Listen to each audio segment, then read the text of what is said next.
secara keseluruhan logistik itu kita tidak sampai atau tidak bisa memantau secara keseluruhan terkait logistik.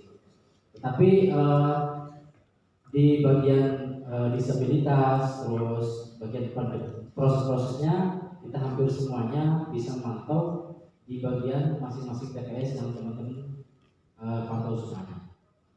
Jadi ada beberapa yang mungkin kita laporkan atau hasil pemantauan kita, yakni di lokasi pemantauan bagian disabilitas itu terkait dengan lokasi masuk antara keluar di bagian TPS itu masih satu pintu tidak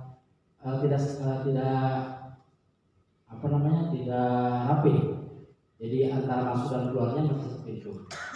Terus ada beberapa juga yang masih tergenang air karena habis hujan. Terus dan yang lain juga masih banyak tergenang air dan yang lain-lainnya.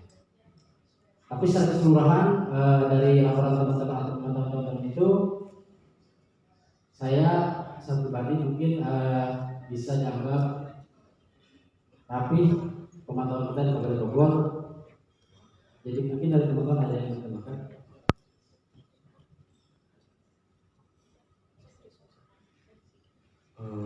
Baik, jadi untuk Kabupaten Bogor itu sendiri kemarin kami dibagi menjadi 2 tim. Jadi ada yang ke Kecamatan Cibinong, juga ke sekitaran daerah Parung. Begitu. Untuk saya sendiri kemarin bersama teman saya itu ke Cibinong, kurang lebih ada 8 TPS yang kami sambangi. Dan memang kalau bicara soal TPS ini kan biasanya kebanyakan itu ditaruhnya di fasum, seperti yang tadi disampaikan juga ya. TPS ini di fasilitas-fasilitas umum, bahkan ada beberapa yang memang dia di aulanya musola begitu. Jadi bicara soal akses, beberapa yang menyesuaikan TPS-nya. Seperti kalau itu juga TPS ini mereka ketika kita ada komunikasi, kenapa nggak ada akses untuk disabilitasnya begitu? Karena mereka menyesuaikan dengan warga mereka masing-masing. Kalaupun memang tidak ada, akhirnya tidak dipersiapkan kan begitu jadinya. Nah, kemudian untuk logistik dan lain hal sebagainya, kebetulan karena kalau dari tol itu kami dari Jakarta ketemu duluannya di Cibinong, begitu saya dapat langsung di pagi harinya. Jadi kita bisa membersamai ketika memang itu mulai dihitung suratnya dan pembukaan dan pengecekan barang-barang yang lainnya, dan astukarnya di sana berjalan dengan lancar gitu. Walau memang kan kami karena cuma berdua tak bisa langsung kita lihat di beberapa TPS yang lainnya yang sisa 6 ini, kita cuma dapat 2 aja untuk pengecekan waktu di logistiknya. Cuma memang kalau secara secara garis besarnya kita katakan memang karena paling yang salah satunya jadi kendala ini karena banyak KPPS-nya itu orang-orang muda, comot-comotan aja.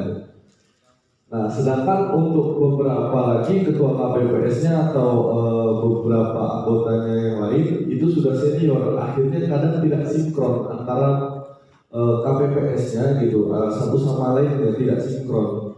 Dan ini mungkin yang menyebabkan proses pemungutan dan penghitungan itu agak karena butuh menyamakan frekuensi dulu mereka gitu. Mungkin di sana aja kendalanya, entah apakah ketika di bimbingan teknis KPPS ini kurang mendalami atau kurang fasilitas atau bagaimana, yang pasti kemarin yang cukup terlihat di sana begitu. Kurang lebihnya itu ikat dari terima kasih.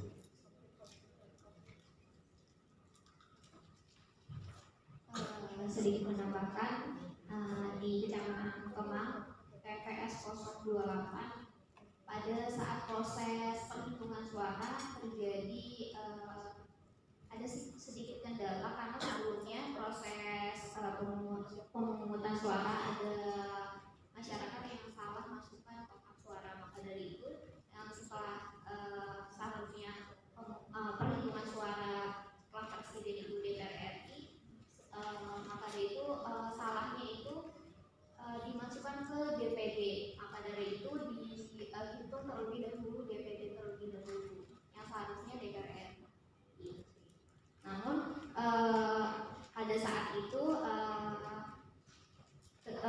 disepakati bersama KPPS, PKPS, saksi dan ada PPP-nya gitu. Makanya dilaksanakan diperbolehkan terlebih dahulu DPD terlebih dahulu.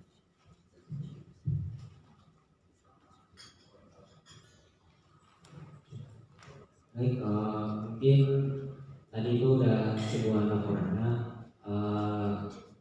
Kalau dari teknis pelaksanaan itu mungkin sedikit saran ya untuk Bawaslu untuk kedepannya ketika ada acara seperti ini mungkin bisa kita disertakan dengan surat mandat atau surat perintah ke lapangan, soalnya supaya kelihatan resmi aja Pak, seperti itu. Karena ketika kita juga survei ke lapangan, menjalankan tugas di lapangan itu banyak khususnya ketika misalkan TPS-nya itu tertutup dalam kelas misalkan itu kita kan nggak bisa akses masuk. Nah akhirnya pantauan kita itu terbatas gitu Pak aksesnya. Mungkin seperti itu.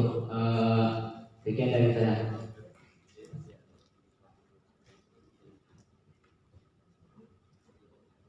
Mungkin itu cukup dari kami, laporan pemantauan dari Kabupaten Bogor. Kurang lebih mohon maaf. Sekian dari kami. Assalamualaikum warahmatullahi wabarakatuh.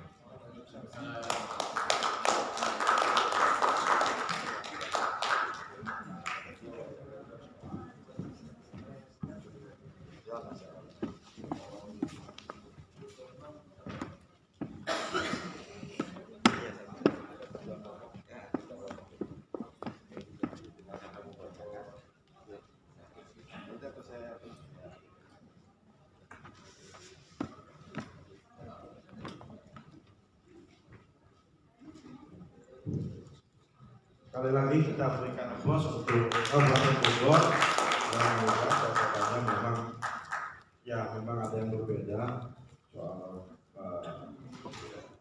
mekanisme penghitungan itu. Kalau pemilu 2019 itu dimulai secara berurutan, pilpres, kemudian DPR, DPD, tapi kalau yang sekarang ini memang justru menjadi persoalan ya, ketika dalam regulasi berbunyi dapat berurutan, sehingga setiap TPS itu berbeda-beda penghitungannya, dimulai dari jenis surat suara yang mana setelah pilpres, sehingga itu akan mempengaruhi juga kelengkapan hadirnya saksi sampai dengan selesai pungutan.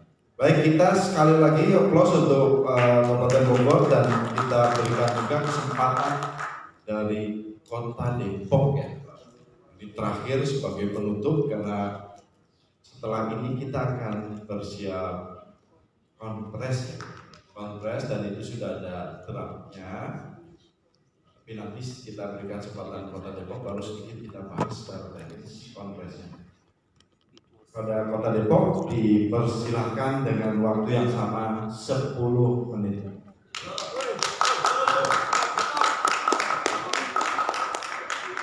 Kemarin perasaan berempat ya?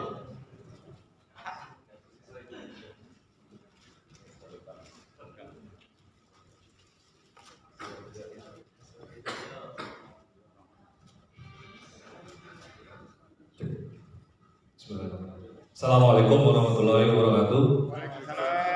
Ya, perkenalkan, saya Denny dari Lentera Studi Pemuda Indonesia. Di samping saya Benny dari Indonesia Youth Epicentrum.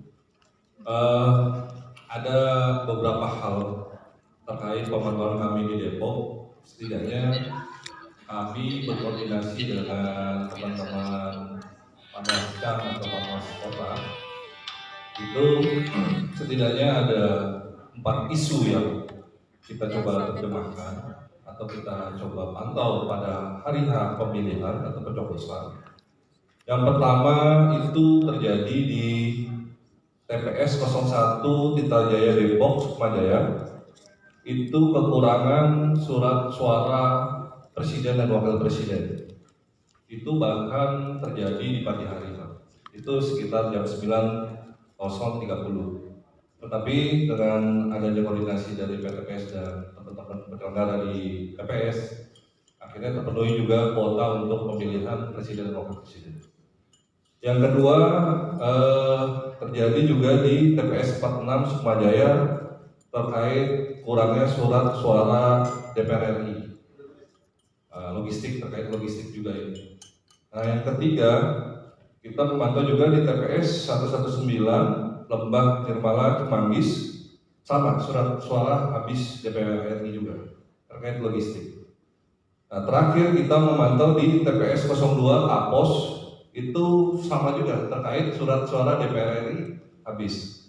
Nah, ini entah problemnya di mana, tetapi dari 3 kecamatan itu sampling yang kita lakukan ternyata adanya kekurangan surat suara atau logistik di beberapa TPS yang menjadi hak untuk pemilihnya.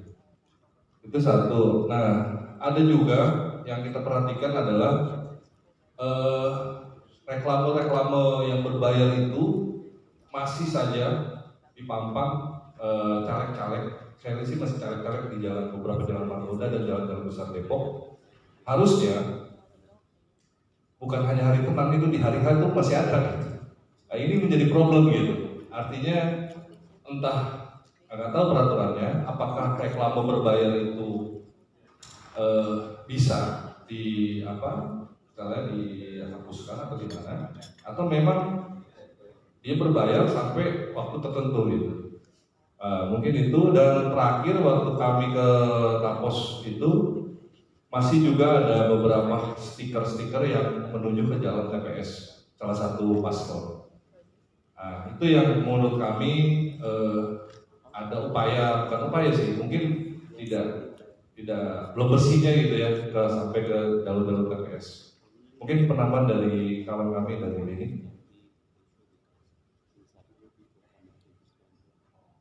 Ya, terakhir juga kami di beberapa TPS memang fasilitas disabilitas memang masih kurang gitu, karena memang di beberapa TPS itu agak ke dalam, agak sulit untuk dijangkau bagi kawan-kawan disabilitas. Mungkin itu aja dari kami, Kang. Kurang lebihnya mohon maaf. Wallahu muwaffiq. Assalamualaikum warahmatullahi wabarakatuh. Baik, terima kasih dari rombongan Depok, kontingen Depok yang sudah saya singkat. Intinya memang soal iklan kampanye yang merupakan dilakukan dengan penyertaan pihak ketiga itu jadi persoalan, dengan masih adanya yang belum dicopot sampai dengan pemegang suara.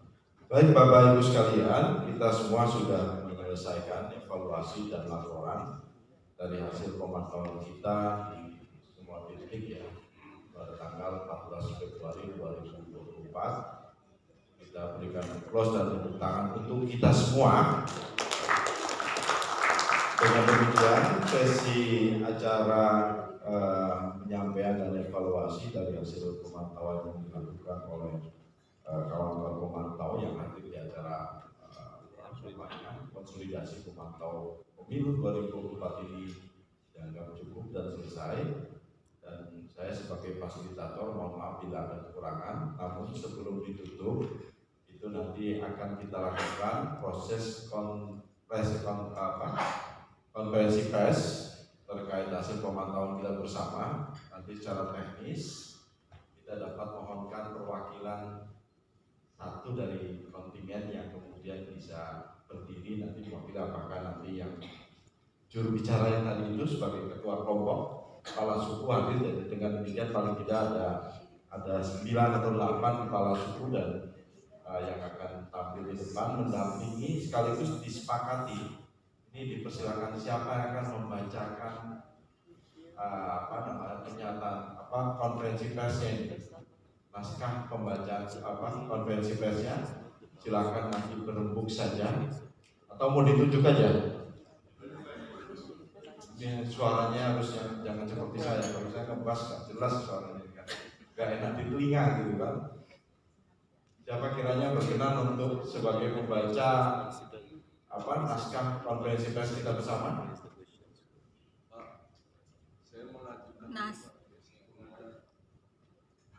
Siapa namanya? Esa Purwita Pak, saya mengajukan Esa Purwita Pak. Ini ada usulan dari Kabupaten Bogor. Ada lagi? Saya baca boleh deh. Ya. Fafatul. Oh, Fafatul. Ya, silakan. Mau Fafatul atau Pak Esa apa? Bang Esa. Oh ya udah. Jadi kita sepakati nanti yang akan membacakan naskah konferensi pers itu dari Pak Fatul ya. Sedangkan nanti untuk setiap kontingen, karena sebetulnya ini kan 11 wilayah ya. Tadi yang sempat paparan itu hanya dalam catatan saya ini 8 atau 9. Selebihnya nanti bisa juga mewakilkan satu, kayak Kabupaten Bekasi kan nanti biar Pak Oni. Kalau Kabupaten Bekasi karena kebetulan beliau dan saya satu wilayah, nanti biar Pak Oni. Sedangkan yang lain yang belum ini Kota Bogor. Kota Bogor kalau hadir nanti ada satu. Jadi kita istirahat dulu sebentar, nanti ada informasi akan dimulai konferensinya jam berapa. Tapi informasi sih kita akan persiapkan insya-Allah paling tidak sampai 12.30 ya, 30 menit ya. Kita akan mulai di pukul 13.00. Kita masuk forum kembali. Nanti kita konferensi, kemudian yang membacakan adalah Pak Fatul dengan didampingi perwakilan masing-masing satu orang dari ketua kontingen yang tadi menyampaikan paparan. Terima kasih, mohon maaf saya atas segala kurangannya saya sebagai fasilitator dalam kegiatan kali ini. Marilah bersama-sama kita baca dengan kita akhiri kegiatan kali ini dengan bacaan hamdalah. Alhamdulillahirabbil alamin. Assalamualaikum warahmatullahi wabarakatuh. Bersama rakyat, bersama Bawaslu. Terima kasih. Tepuk tangan untuk kita semua. Terima kasih banyak kepada Bapak Zaki Ilham dan kepada Bapak Ibu para tamu hadirin yang saya hormati. Ada beberapa pengumuman terlebih dahulu yang akan saya sampaikan terkait dengan kegiatan kita selanjutnya. Dan saat ini kami mempersilahkan Bapak Ibu para tamu undangan untuk boleh melakukan check out terlebih dahulu. Nanti untuk barang-barangnya bisa dititipkan ke concierge atau bisa ditaruh atau dititipkan di belakang area ballroom. Jadi sekali lagi silahkan setelah ini Bapak Ibu dimohon untuk check out terlebih dahulu dan barang-barangnya nanti bisa dititipkan ke concierge atau bisa diletakkan di area belakang ballroom. Lalu yang kedua, untuk acaranya nanti akan dimulai kembali pukul 1 atau 13 waktu Indonesia Barat. Dan untuk area lunch peserta semuanya nanti ada di area foyer. Jadi bisa langsung dinikmati untuk santapan siangnya. Namun catatannya silahkan melakukan check out terlebih dahulu. Dan juga untuk informasi tambahan, area musola ada di lantai M. Jadi buat Bapak Ibu yang mau menunaikan ibadah sholat, boleh langsung menuju ke lantai M. Demikian informasi yang bisa saya sampaikan. Terima kasih banyak. Wassalamualaikum ya. Jam 1 siang Bapak. Jadi di sini ya, di sini lagi. Jadi jam 1 siang silahkan Bapak Ibu boleh kembali ke area ini lagi untuk melaksanakan agenda selanjutnya, yaitu konferensi pers. Terima kasih banyak. Wassalamualaikum warahmatullahi wabarakatuh.